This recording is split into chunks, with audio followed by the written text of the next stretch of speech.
Gornado, Honorable Henry U. Acosta, Honorable Loya M. Cibino, Honorable Grace E. Banyas, Honorable Ali Jotam C. Fabula, Honorable Wilfredo L. Magdayo, SB Member ABC President Honorable Mary Ann B. Catalan, SB Member IPMR Honorable Ray D. Pura, SB Member SK Federation President Honorable Raymart S. Rabosa, Head of Offices MLGOO Ana Marie Salve H. Ilagan, Municipal Administrator Acting Peso Manager V.K. Lahera, Municipal Planning and Development Officer Nora P.R. Saga, Municipal Treasurer Elsa B. Pedres, Assistant Municipal Treasurer Lizelle Sarmiento, Municipal Accountant Esther Conde, Assistant Municipal Accountant Mayet Isa A. Salvelia, Municipal Budget Officer Leonora Valenzuela, Assistant Municipal Budget Officer Richelle Perales, Acting HRMO Regina P. Ajon, Assistant MPDO, Acting Municipal Civil Registrar Maria Begaluela Fernandez,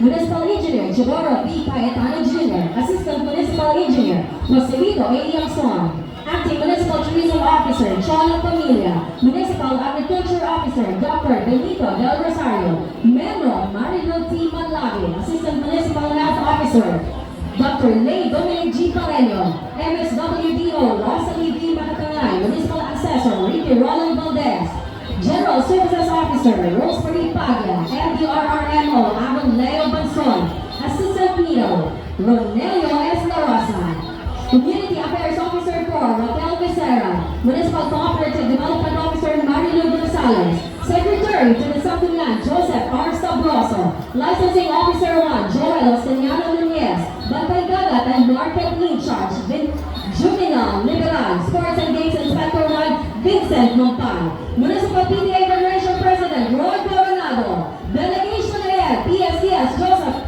K. Baluarte, Co-Delegation Heads PSCS Cecilia P. Antonio, PSCS Roque G. Padilla, and Principal Palomina V. Alanes, Athletic Manager Marcel B. Alviar, Co-Athletic Managers Jeannie Sumandao, Cesar Lencio, and Jennifer Lapian, Head Coach Gideon M. Galumo. Joining also the parade are the coaches, trainers, and all barangay officials. And now, ladies and gentlemen, let us join our hands together to the beautiful people and matatag athletes dubbed as Atletang Nagbabasa, Atletang Noasenyo para sa isang dakilang Palawan from the municipality where the rare pangolin is its flagship species as an emblem of biodiversity conservation.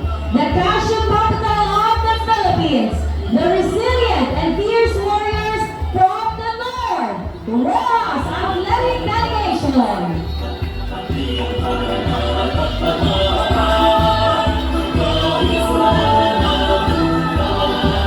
Bumabalik kami sa'yo.